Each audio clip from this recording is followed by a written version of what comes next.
জমির টপসলকে বলা হয় জমির প্রাণ। এই জমির টপসলকে কেটে ইট ভাটায় বিক্রি করা হচ্ছে। একটা ইট তৈরি করতে মাটির প্রয়োজন হয় 4 কেজি। প্রতি মৌসুমে ইট তৈরি করা হয় প্রায় 50 লক্ষ। এই টপসয়েল দিয়ে সবচেয়ে ভালো মানের ইট তৈরি করা যায়। এই টপসলের দৈর্ঘ্য থাকে 5 থেকে 10 ইঞ্চি। টপসলের মধ্যে জৈব পদার্থ, হিউমাস, অনেক পরজীবীর বসবাস থাকে, যারা উদ্ভিদের খাদ্য তৈরি প্রক্রিয়ায় সহযোগিতা করে। এই জমির যা ক্ষতি হয় তা পোষাতে কৃষকের প্রায় 20 বছর সময় লাগে, তারপরেও ফসল উৎপাদন হবে না।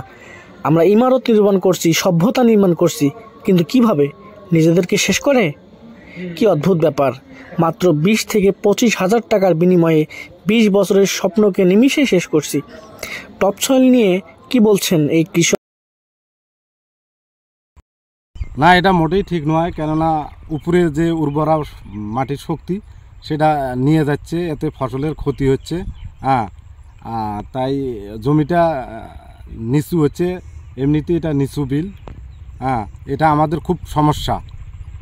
হ্যাঁ, এটা ঠিক নয়, উর্বরা জমির শক্তি নষ্ট করাটা আমাদের ঠিক নয়।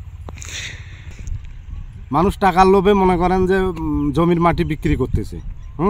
এটা তো এই উর্বরা শক্তিটা ফিরিয়ে আনতে গেলে সামনে 20 বছর লেগে যাবে, তারপরে জমিটা হয়তোবা ভালো হবে।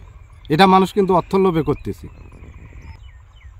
মানুষ টাকার লোভে এই যে টপ সেলটা বিক্রি করতেছে। হ্যাঁ, এটা আসলে ঠিক নয়। আমরা এটা করতে চাই না নাকি।